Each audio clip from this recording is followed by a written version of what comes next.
नमस्कार दोस्तों। आज हम सब फिर एक नई वीडियो के साथ क्लास की शुरुआत करते हैं। जैसा कि इस श्रृंखला में हम सब सीटेट के प्रीवियस ईयर क्वेश्चन पेपर को सॉल्व कर रहे हैं। आज हम सब जो पेपर सॉल्व करेंगे वह पेपर आपका 3 फरवरी 2023 को पूछा गया था। इसके पहले पेपर जो आपका हुआ था दोस्तों 6 फरवरी का और 4 फरवरी का हम सब कवर कर चुके हैं। आज जो पेपर हम सब सॉल्व करेंगे वह आपका यूथ कंपटीशन टाइम से लिया गया है। चलिए हम सब आगे बढ़ते हैं। आपका जो सीटेट एग्जाम हुआ था दोस्तों 2022-23 में वह 28 दिसंबर 2022 से लेकर 6 फरवरी 2023 तक चला था। इसमें टोटल 22 सीटों में आपका एग्जाम हुआ था। आपको इस चैनल पे सभी के सभी 22 सीट को कवर कराया जाएगा।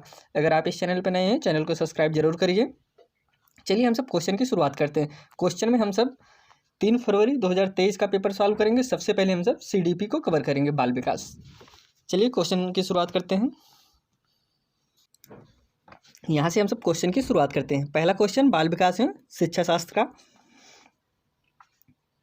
जो पहला क्वेश्चन पूछा गया था दोस्तों, कह रहे हैं कि बच्चे समय की एक विशिष्ट अवधि तक बहुत सरलता के साथ भाषा सीखते हैं क्योंकि उस अवधि में वे पर्यावरणीय प्रभावों के साथ प्रतिक्रिया करते हैं। इस अवधि को विकास की किस अवधि के रूप में जाना जाएगा? ऑप्शन है आपके पास संवेदनशील, क्षेत्रीय, विशिष्ट या असामान्य या फिर अप्रतिक्रियात्मक। इसमें दोस्तों जो कि आपका राइट आंसर होगा ऑप्शन नंबर ए, संवेदनशील। दोस्तों इसमें कह रहे हैं कि जो बालक होता है, छोटा बच्चा होता है, वह संवेदनशील अवस्था में भाषा को बहुत सरलता के साथ सीखता है। अगर हम सब संवेदनशील कुछ लक्षणों की बात करें तो जैसे इसमें होता है संवेदनशील होने की अवस्था, गुण या भाव या फिर दूसरे की अनुभूति से शीघ्र प्रभावित होना। कहने का तात्पर्य दोस्तों दूसरा कोई क्या कर रहा है उसका नकल बहुत जल्दी करता है बालक। और फिर ग्रहण शक्ति, इसमें ग्रहण शक्ति ज़्यादा होती है दोस्तों। भावुकता होता है, बहुत जल्दी वो भावुक हो जाता है, भाव प्रवणता होता है। इस प्रकार से संवेदनशील के लक्षण है दोस्तों। चलिए अगले क्वेश्चन पे हम सब चलते हैं। अगला क्वेश्चन है, एक माँ ने देखा कि उसका एक जुड़वा दूसरे की तुलना में चलना सीखने से अधिक तेजी से प्रगति कर रहा है। सीखने में इस भिन्नता के विकास को कौन सा सिद्धांत जुड़ा है दोस्तों?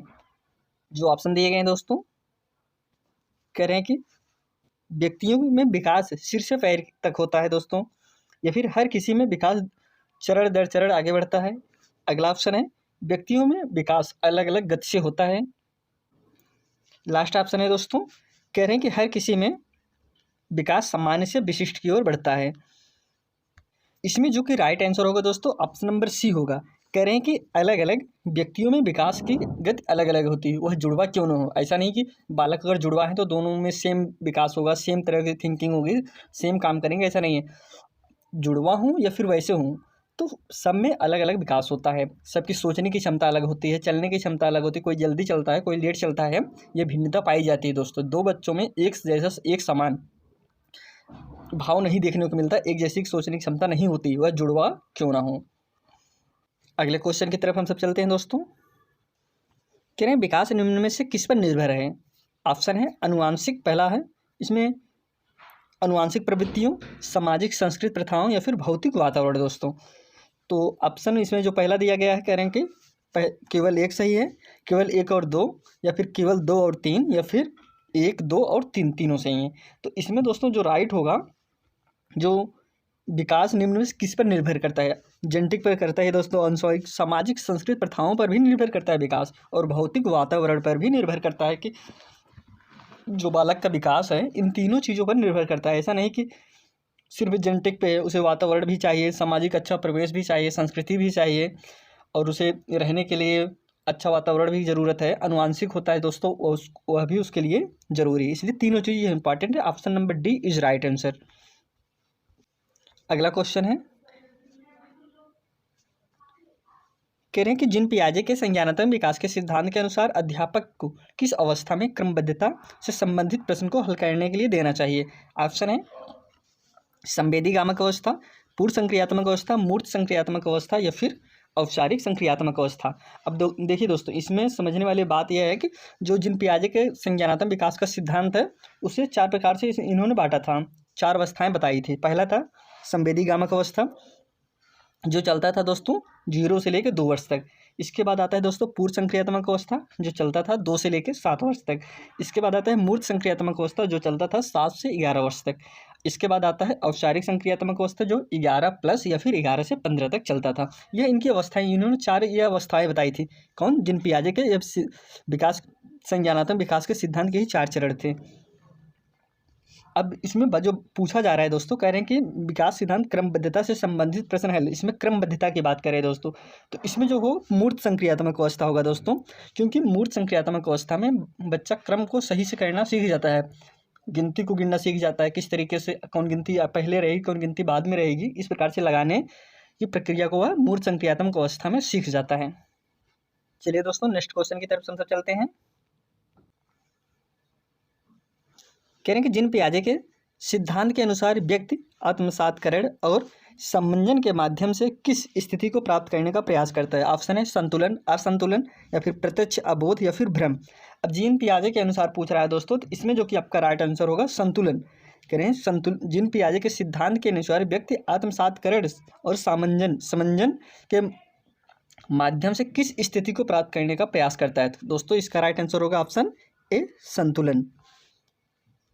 अगले क्वेश्चन की तरफ हमसे चलते हैं दोस्तों। कह रहे हैं कि 6 वर्षीय लड़का मनीष दुनिया और दूसरों के अनुभवों को केवल अपने ही दृष्टिकोण से देखता है और दूसरों के दृष्टिकोण समझने में असफल रहता है। यह किसका प्रतिनिधित्व करता है दोस्तों। एक बच्चा है, वह दुनिया और दूसरों को अनुभव, मतलब वह दुनिया को सिर्फ अपने अनुभव से देख रहा है और दूसरा कौन क्या सोच रहा है उसको वह नहीं समझ पा रहा है। कह रहे हैं कि यह किसका प्रतिनिधित्व करता है। संरक्षण का करेगा, आत्मकेंद्रिता का करेगा, या फिर प्रतिवर्ती चिंतन का करेगा, या फिर वैज्ञानिक तार्किकता का करेगा। तो इसमें जो कि राइट आंसर होगा दोस्तों आत्मकेंद्रिता। आत्मकेंद्रिता मतलब होता है दोस्तों कि बच्चा जो खुद समझे वही सही है, अगला वो चीज़ गलत है कि सही उससे नहीं मतलब। अगर बालक सोच लिया कि सही है तो वो सही है, वह आत्मकेंद्रिता कहलाता है।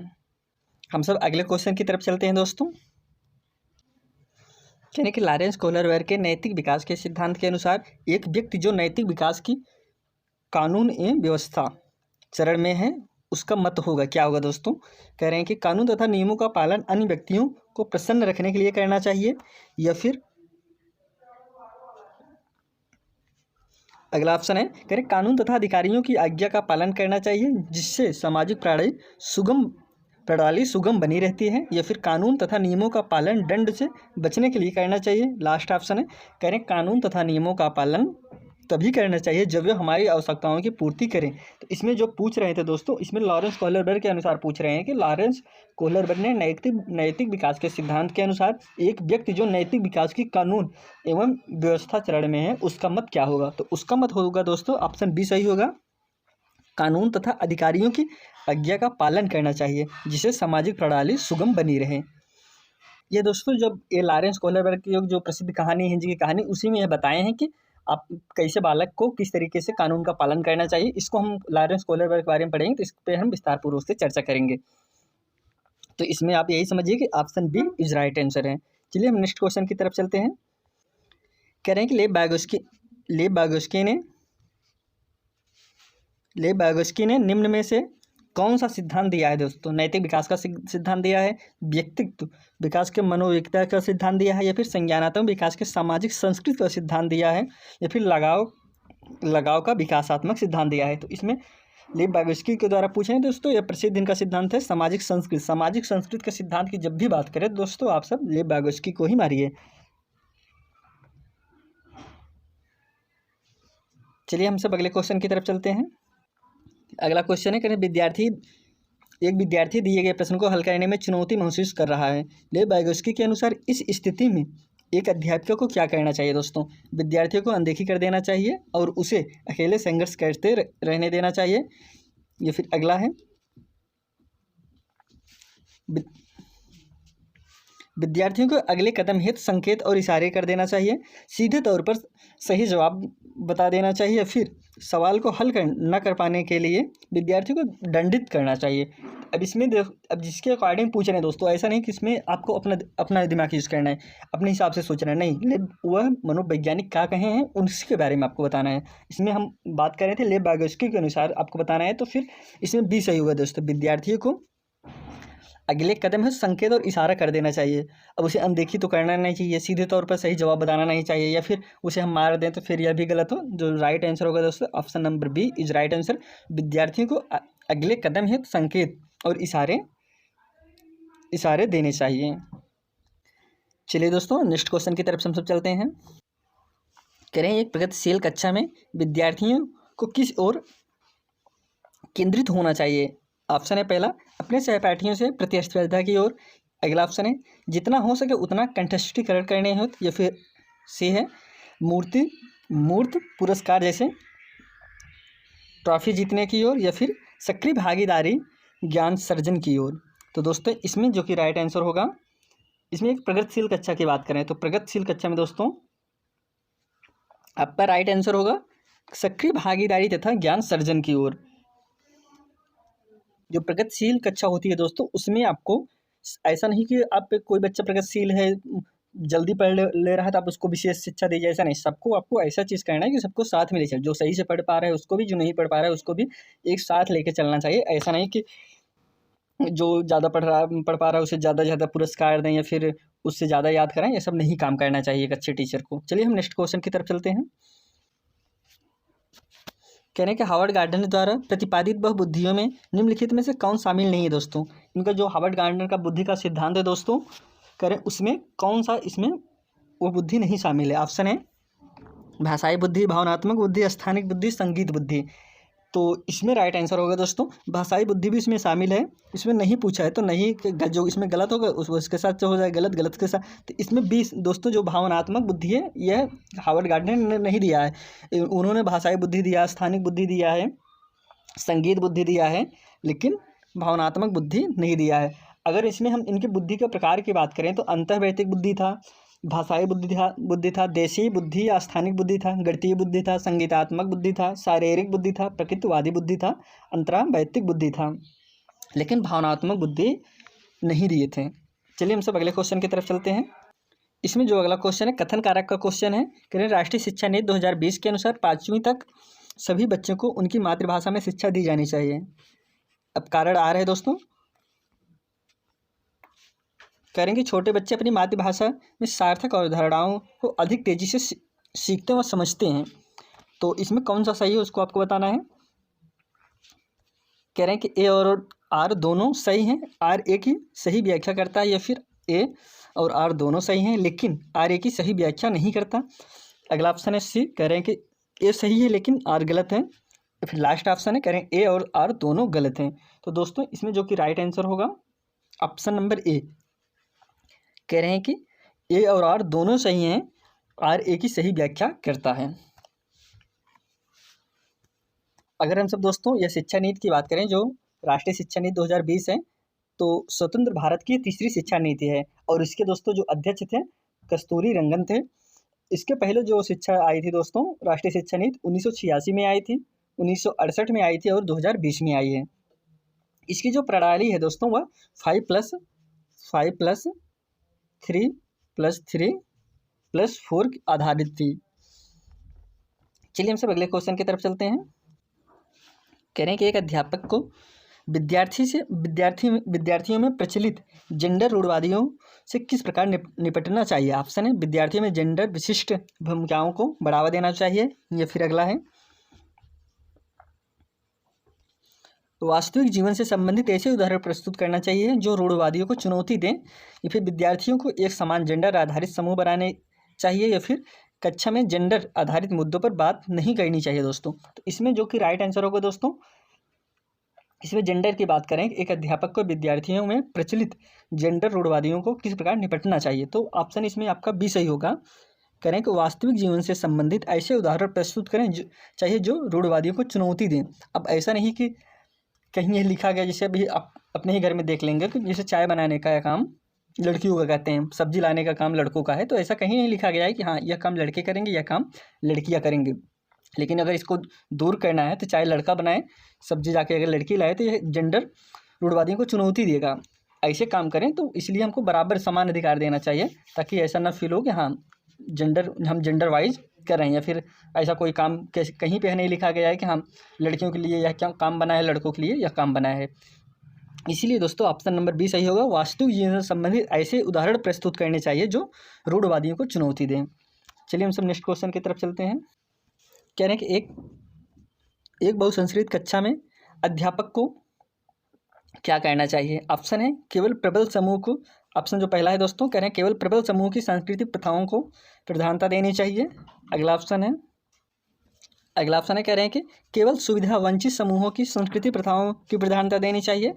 प्रबल समूह की संस्कृति प्रथाओं की नकारात्मक प्रस्तुति करनी चाहिए। या फिर अगला है विद्यार्थियों के सामाजिक संस्कृत अनुभवों के संदर्भ में उनकी वैयक्तिक भिन्नताओं का सम्मान करना चाहिए। तो दोस्तों इसका राइट आंसर हो, इसमें जो पूछ रहा था, कह रहे हैं कि एक बहुसंस्कृति कक्षा है दोस्तों, जिसमें सभी अलग अलग धर्म से बच्चे हैं, सबकी अलग अलग संस्कृति है, तो इसमें एक अध्यापक को क्या करना चाहिए। तो दोस्तों इसका राइट आंसर होगा उस ऑप्शन नंबर डी, क्योंकि आप सभी विद्यार्थियों के सामाजिक संस्कृत अनुभवों के संदर्भ में उनकी वैयक्तिक भिन्नताओं का सम्मान करेंगे। ऐसा नहीं कि आप उसे एक संस्कृति को बहुत ज़्यादा बढ़ावा दीजिए, एक संस्कृति को आप इग्नोर करिए, ऐसा नहीं है। आप जितने भी बालक हैं उनकी जो भी संस्कृति है, सभी संस्कृति को एक सबको बराबर सम्मान देना चाहिए। चलिए अगले क्वेश्चन की तरफ चलते हैं हम सब। कह रहे हैं कि जब आकलन विद्यार्थियों के किसी कौशल संबंधी बोध और समझ या पाठ के अधिगम और शिक्षण प्रक्रिया के दौरान किया जाता है, तब इसे क्या कहा जाता है। ऑप्शन है अधिगम के लिए आकलन, या फिर अधिगम का आकलन, या फिर असतत मूल्यांकन, या फिर योगात्मक मूल्यांकन। दोस्तों इसमें दोस्तों जो बात कह रहे हैं कि जब आकलन विद्यार्थियों के किसी कौशल संबंधी बोध और समझ या पाठ के अधिगम और शिक्षण प्रक्रिया के दौरान किया जाता है, तो इसे क्या कहते हैं। शिक्षण प्रक्रिया के दौरान दोस्तों जो आकलन किया जाता है उसका नाम है अधिगम के लिए आकलन। Option number A is right answer दोस्तों, असेसमेंट फॉर लर्निंग, अधिगम के लिए आकलन। दोस्तों जो अधिगम के लिए आकलन किया जाता है वह शिक्षण के दौरान किया जाता है, जब शिक्षण प्रक्रिया चलती रहती है उसी में यह आकलन किया जाता है। चलिए हम सब अगले क्वेश्चन की तरफ चलते हैं। कह रहे हैं कि सभी विद्यार्थियों को उनकी योग्यता से भिन्नता होने के बावजूद उनके संभाव्य गुणों की प्राप्ति के लिए अवसर प्रदान करना किस प्रकार की कक्षा का मुख्य उद्देश्य है। ऑप्शन है दोस्तों एकीकृत, समावेशी, विशेष शिक्षा, या फिर अप्रगतिशील। तो दोस्तों इसका जो कि राइट आंसर होगा समावेशी। चलिए हम सब अगले क्वेश्चन की तरफ चलते हैं। कह रहे हैं कि वंचित पृष्ठभूमि के बच्चों को संबोधित करने के लिए एक शिक्षक को चाहिए उन्हें ढेर सारा लिखित काम दे, या फिर उनके संदर्भ के बारे में और जानने का प्रयास करें और उन्हें कक्षा चर्चा में शामिल करें, उन्हें कक्षा में अलग से बैठाएं, या फिर अगला है उन्हें अनदेखा करें क्योंकि वे अन्य छात्रों के साथ क्रिया नहीं कर सकते। तो दोस्तों इसका जो कि राइट आंसर होगा ऑप्शन नंबर बी, क्योंकि उनके संदर्भ के बारे में और जानने का प्रयास करें और उन्हें कक्षा में चर्चा करें। अब यहाँ पे कहने का तात्पर्य दोस्तों जो बच्चा वंचित है, जो चीज़ बच्चा भाई नहीं समझ रहा है, नहीं जान रहा है, जब आप उसके बारे में जानेंगे, लोगों को बताएंगे, तब सब लोग जानेंगे हाँ यह चीज़ है। इसलिए आप उसे इग्नोर नहीं करना चाहिए, उनके संदर्भ में जानने का प्रयास करें और उन्हें कक्षा में चर्चा करें। चलिए हम अगले क्वेश्चन की तरफ चलते हैं। कह रहे हैं कि निम्नलिखित में से कौन सी अधिगम अशक्तता किसी व्यक्ति के संतुलन, शारीरिक निपुणता और हाथ आँख सामंजस्य की क्षमता को प्रभावित करती है। ऑप्शन है पठन वैकल्य, गुणज वैकल्य, भाषा वैकल्य, या फिर गति सामान्य वैकल्य।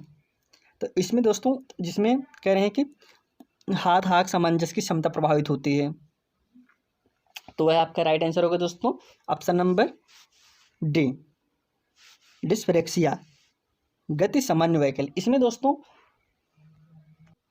इसमें हाथ आँख सामंजस्य की क्षमता प्रभावित होती है। किसमें दोस्तों, डिस्फेरेक्सिया में, गति सामान्य वैकल्य में। अगर हम सब और बात करें जैसे पठन वैकल्य है, डिस्लेक्सिया है, अगर डिस्लेक्सिया की बात करें तो पढ़ने संबंधित अक्षमता है दोस्तों, जहाँ पर हमको पढ़ने में कठिनाई हो तो वह आपका डिस्लेक्सिया कहा जाता है। अब अगला है डिस्कैलकुलिया। अगर डिस्कैलकुलिया की बात करें तो इसमें कैलकुलिया की बात करें, इसे आप गणित से संबंधित करिए कि इसमें जब हमको गणित से संबंधित विकार उत्पन्न होते हैं इसे हम डिस्कैलकुलिया कहते हैं। डिस्ग्राफिया है, अगर डिस्ग्राफिया की बात करें तो भाषा वैकल्य से है, जब हमको भाषा से संबंधित समस्या होती है तो यह डिस्ग्राफिया कहा जाता है। चलिए नेक्स्ट क्वेश्चन की तरफ हम सब कह रहे हैं कि शालीनता से जूझते विद्यार्थियों की पहचान हेतु किन विशिष्ट गुण होने की संभावना रहती है। किससे दोस्तों जूझ रहे हैं, शालीनता। कह रहे हैं संप्रेषण में कठिनाई, या फिर सभी के साथ अंतःक्रिया करने की इच्छा, बुद्धि लब्धि का बहुत कम स्तर या फिर उच्च स्तरीय सामाजिक कौशल। तो इसमें जो कि राइट आंसर होगा आपका ऑप्शन नंबर ए, संप्रेषण की में कठिनाई होती है दोस्तों, बोलने में उनको कठिनाई होती है जो बच्चे स्वालीनता से जूझते रहते हैं। हम सब अगले क्वेश्चन को देखते हैं दोस्तों। निम्नलिखित में से कौन सी सृजनात्मक विद्यार्थियों की पहचान करने वाली विशेषता नहीं है दोस्तों। इसमें नहीं पूछा गया है जिज्ञासा की प्रबल भावना, अभिसारी सोच, उच्च स्तरीय समस्या समाधान कौशल या फिर नवाचारी अनूठे विचार। तो इसमें जो कि राइट आंसर होगा ऑप्शन नंबर बी, अभिसारी सोच दोस्तों। जो और बाकी ऑप्शन है जिज्ञासा को प्रबल भावना, ये सब एक सृजनात्मक जो विद्यार्थी है उसकी विशेषता है, लेकिन जो यह नहीं अभिसारी सोच, उसकी थिंकिंग एक मतलब फिक्स करना नहीं है, वो उसकी सोच हम मतलब एक ही जगह ख़त्म हो रही है ऐसा नहीं है, अभिसारी नहीं है, उसकी सोच अपसारी होती है ना कि अभिसारी होती है। अगले क्वेश्चन को हम सब देखते हैं। राष्ट्रीय शिक्षा नीति 2020 सुझाती है कि शिक्षा पाठ्य पुस्तक विषय वस्तु तक सीमित होनी चाहिए या फिर तथ्यों के कंठस्थीकरण पर आधारित होने चाहिए या फिर विद्यार्थियों के बीच प्रतिस्पर्धा बढ़ाने की तरफ उन्मुख होनी चाहिए। लास्ट ऑप्शन है समालोचनात्मक चिंतन के विकास पर केंद्रित होना चाहिए। तो इसका जो कि राइट आंसर होगा जो राष्ट्रीय शिक्षा नीति 2020 है वो सुझाती एक शिक्षा जो है आपका समालोचनात्मक चिंतन दोस्तों, समालोचनात्मक चिंतन के विकास पर केंद्रित होनी चाहिए, ना कि कंठस्थीकरण हो, विषय वस्तु आधारित ना हो, प्रतिस्पर्धा की बात नहीं करती, वह क्रिटिकल थिंकिंग की बात करती है दोस्तों। जब बच्चे को आप क्रिटिकल थिंकिंग के जरिए उसे सोच मतलब उसकी थिंकिंग इस तरीके से बढ़ाइए वह सोच मतलब अलग चीज़ सोचे, ऐसा नहीं कि आप कोई पुस्तक है उसे रटा दीजिए, इस सबसे बचना है जो आपकी राष्ट्रीय शिक्षा नीति 2020 कहती है। अगले क्वेश्चन की तरफ हम सब चलते हैं दोस्तों। कह रहे हैं कि एक कक्षा में विद्यार्थियों के चयनित अधिगम शैलियों में व्यक्तिगत अंतरों को अध्यापिका द्वारा किस प्रकार संबोधित किया जाना चाहिए। ऑप्शन है अध्यापन अधिगम प्रक्रिया में बाधा के रूप में, या फिर नकारात्मक पुनर्बलन द्वारा मिटाया जाना चाहिए, या फिर तीसरा ऑप्शन है संज्ञानात्मक असामान्यता के परिणाम के रूप में देखना चाहिए, या फिर लास्ट ऑप्शन है उनकी मान्यता रखते हुए बाल केंद्रित शिक्षा शास्त्र को अपनाना चाहिए ताकि उनकी व्यक्तिगत जरूरतों को पूरा हो। इसका जो कि राइट आंसर हो दोस्तों ऑप्शन नंबर डी, जहाँ पे भी बाल केंद्रित की बात करें दोस्तों वही ऑप्शन आपका चांस रहता है 80% चांस है वही ऑप्शन सही होगा, क्योंकि बाल केंद्रित बच्चा आप जब भी शिक्षा केंद्र की जिसमें शिक्षक केंद्र में वह ऑप्शन आपका हर समय गलत होता है। इसमें बाल केंद्रित हर चीज़ बालक के हिसाब से आप पढ़ाएंगे, अपने हिसाब से नहीं पढ़ाएंगे, बालक को किस तरीके से पढ़ना है उसके हिसाब से पढ़ाएंगे तो वह बाल केंद्रित शिक्षा कहलाता है। तो यह सबसे उचित आंसर इसमें यही होगा। बाकी और यह नकारात्मक पुनर्बलन ये सब गलत ऑप्शन है। Option number D is right answer दोस्तों। हर समय बालक को बाल केंद्रित शिक्षा के माध्यम से ये शिक्षा देना चाहिए। अगले क्वेश्चन को हम सब कह रहे हैं कि एक प्रगतिशील कक्षा में अध्यापकों को खाली डेस्क रूप में तथा शिक्षार्थियों को खाली जो है फिर रूप में अपेक्षित करती है। ऑप्शन है पहला ऑप्शन है ज्ञान का प्रदाता, ज्ञान का निष्कर्ष ग्रहण करता, या फिर जानकारी का प्रभुत्वधारी स्रोत अधीनस्थ प्रतिभागी, या फिर अगला ऑप्शन है सुसाधक ज्ञान के सृजन की सक्रिय भागीदारी, या फिर लास्ट ऑप्शन है तानाशाह आज्ञाधीन जीव। तो इसमें जो कि आपका राइट आंसर होगा दोस्तों ऑप्शन नंबर सी।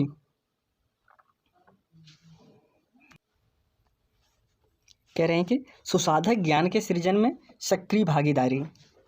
चलिए हम सब नेक्स्ट क्वेश्चन की तरफ चलते हैं। कह रहे रेयान ने कुछ दिन पहले ही जाना कि अंग्रेजी के किसी शब्द के पीछे ईडी लगाने से उस शब्द का रूप वर्तमान से भूतकाल में बदल जाता है। इस जानकारी को पाने के बाद रेयान ने हर शब्द का भूतकाल के रूप में दर्शाने के लिए यह तरीका अपना रहा है। बच्चे द्वारा किसी नियम को हर दशा में निरूपित करने का यह प्रयास रुझान उनकी अपनी सोच को प्रवृत्ति दर्शाती है। ऑप्शन जो दिया गया है दोस्तों कमत्तर आंकने, अति नियमित, या फिर प्रतिबंधित, या फिर द्विभाषिक। अब इसमें जो कि राइट आंसर होगा दोस्तों वह होगा अति नियमित, क्योंकि उसको नहीं पता है कि हर जगह ईडी लगाने से आप भूतकाल में नहीं बदल जाएंगे, लेकिन उसको पता हो गया कुछ शब्दों पे चेक किया, हाँ वर्तमान से भूतकाल बदल जा रहा है, सब में लगा रहा है। इस प्रकार जब हो तो दोस्तों वह अतिनियमितता कहलाता है। नेक्स्ट क्वेश्चन है, करें ब्रेन स्टॉर्मिंग विचारावेश को एक तकनीक के रूप में बच्चों में विकसित करने के लिए इस्तेमाल किया जा सकता है। ऑप्शन है, पहला ऑप्शन है अभिसारी सोच, प्रक्रियात्मक स्थिरता, अपसारी सोच या फिर अनुक्रिया समुच्चय। तो इसका जो कि राइट आंसर होगा ऑप्शन नंबर सी, अपसारी सोच दोस्तों। अपसारी, अब इसमें ब्रेन स्टॉर्मिंग की बात करें, इसमें दोस्तों अपसारी सोच यह बालक जो है किसी चीज़ का किसी क्वेश्चन का आंसर अनेक प्रकार से दे पाएगा, उसकी थिंकिंग सीमित नहीं, अभिसारी नहीं है, वह अपसारी है। यह दोस्तों एक प्रकार का पार्श्व चिंतन भी है। चलिए अगले क्वेश्चन की तरफ हम चलते हैं। कह रहे हैं कि रचनावादी कक्षा में एक शिक्षक की सबसे महत्वपूर्ण भूमिका क्या है। ऑप्शन है सभी बच्चों को मानक निर्देश देना, या फिर सुनिश्चित करना कि प्रत्येक बच्चा अपनी क्षमता को सर्वोत्तम रूप से प्रकट करें। अगला ऑप्शन है सभी बच्चों में समान गति से आगे बढ़ने की अपेक्षा करना, या फिर बच्चों की विविध आवश्यकताओं के प्रति उदासीन रहना। दोस्तों इसमें रचनावादी कक्षा की बात कर रहे हैं, तो इसमें जो कि आपका राइट आंसर होगा ऑप्शन नंबर बी, बच्चे अपनी क्षमता को सर्वोत्तम रूप से सुनिश्चित करना कि सभी बच्चे, प्रत्येक बच्चे अपनी क्षमता को सर्वोत्तम रूप से प्रकट करें। ऐसा नहीं कि कुछ बच्चा बोलना चाह रहा है उसे आप डांट के शांत कर दें, तो यह रचनावादी कक्षा का उदाहरण नहीं है। रचनावादी कक्षा एक शिक्षक की भूमिका यही होना चाहिए कि प्रत्येक बच्चों को आप मोटिवेट करें या फिर प्रोत्साहित करें, हाँ उनसे प्रयास करें कि सभी बच्चे जो उनकी क्षमता है, जो उनके गुण हैं, उसे बताने का प्रयास करें। Option number B is right answer. चलिए अगले क्वेश्चन की तरफ हम सब चलते हैं। कह रहे हैं निम्नलिखित में से कौन सा समस्या समाधान की पद्धति का पहला चरण है। ऑप्शन है पहला है समस्या को परिभाषित करना, समस्या की पहचान, प्रासंगिक जानकारी की खोज, या फिर परिकल्पना निरूपण। तो दोस्तों जो पहला चरण, इसमें पहला चरण की बात कर रहे हैं, तो पहला चरण दोस्तों इसमें होगा आपका ऑप्शन नंबर बी, समस्या की पहचान। कोई समस्या आपको सॉल्व करनी है, सबसे पहले आप समस्या को पहचानेंगे ना कि समस्या क्या है, फिर उसके बाद अगर इसके हम सभी चरणों की बात करें तो पहले समस्या की पहचान करेंगे, समस्या का विश्लेषण करेंगे, मूल कारणों की तलाश करेंगे, समाधान को लागू करना, फिर आपका परिणामों का आकलन करना। यह आपका एक सीक्वेंस है, इसी तरीके से चलता है। चलिए अगले क्वेश्चन को हम सब देखते हैं। कह रहे हैं कि प्राथमिक विद्यालय में छात्रों को प्रेरित करने के लिए शिक्षक को क्या रणनीति अपनानी चाहिए। ऑप्शन है व्यक्तिगत छात्रों के बीच अंकों के लिए प्रतिस्पर्धा को प्रोत्साहित करना, या फिर अगला ऑप्शन है प्रत्येक गतिविधि के लिए प्रेरक कारकों के रूप में प्रोत्साहन, पुरस्कार और दंड का उपयोग करना, या फिर अगला ऑप्शन है पूरी कक्षा के लिए मानक लक्ष्य निर्धारित करें और उनके लक्ष्यों की उपलब्धि का आकलन करने के लिए कठोर मानदंड रखें, या फिर बच्चों को उनकी रुचि के अनुसार लक्ष्य निर्धारित करने में मदद करें और उसी दिशा में काम करने के लिए उनका समर्थन करें।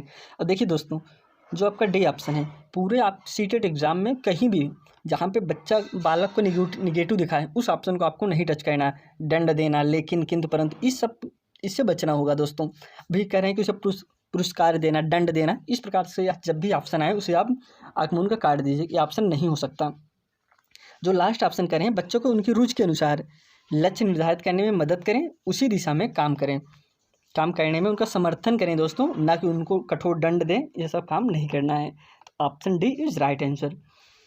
नेक्स्ट क्वेश्चन है, अभिकथन है दोस्तों। कह रहे हैं कि संज्ञानात्मक विकास के साथ विद्यालयों को विद्यार्थियों की भावनात्मक खुशहाली सुनिश्चित करनी चाहिए। और जो कारण है दोस्तों, कह रहे हैं किसी समस्या प्रश्न को हल करते समय विचारों का मौखिकीकरण समस्या समाधान कौशल में बाधा डालता है। जो सही विकल्प है उसको आपको बताना है। ऑप्शन पहला है, कह रहे हैं कि ए और आर दोनों सही हैं, आर ए की सही व्याख्या करता है, या फिर ए और आर दोनों सही है लेकिन आर ए की सही व्याख्या नहीं करता, ए सही है लेकिन आर गलत है, ए और आर दोनों गलत है। इसमें जो कि आपका राइट आंसर होगा ऑप्शन नंबर बी। कह रहे हैं कि ए और आर दोनों सही है लेकिन आर जो है ए की सही व्याख्या नहीं करता है। जो आर, अगर हम सब आर की बात करें, कह रहे थे कि संज्ञानात्मक विकास के साथ विद्यालयों को विद्यार्थियों की भावनात्मक खुशहाली सुनिश्चित करनी चाहिए। ये तो सही है दोस्तों, लेकिन जो ए की व्याख्या नहीं कर रहा है, आज जो आर था इसमें देखिए, अगर हम सब आर की बात करें किसी समस्या प्रश्न को हल करते समय विचारों को मौखिकीकरण समस्या समाधान कौशल में बाधा डालता है, तो दोस्तों इसका सही व्याख्या नहीं कर रहा है, इसीलिए option B is right answer. दोनों सही तो हैं लेकिन आर की सही व्याख्या नहीं है। नेक्स्ट क्वेश्चन, ये दोस्तों CDP का लास्ट क्वेश्चन है। कह रहे हैं निम्नलिखित में से कौन सा अधिगम की प्रक्रिया में सकारात्मक रूप में योगदान नहीं देता है। ऑप्शन है कुपोषण, समकक्षियों के साथ सहयोग, अपसारी चिंतन या फिर चर्चाएं। तो दोस्तों इसका जो कि राइट आंसर होगा ऑप्शन नंबर बी। नहीं दोस्तों, कुपोषण, इसमें जो पहला ऑप्शन सही होगा। कह रहे हैं कि निम्नलिखित में कौन सी अधिगम की प्रक्रिया में सकारात्मक रूप से योगदान नहीं है, इसमें नहीं की बात कर रहा है दोस्तों। नहीं की जो कुपोषण है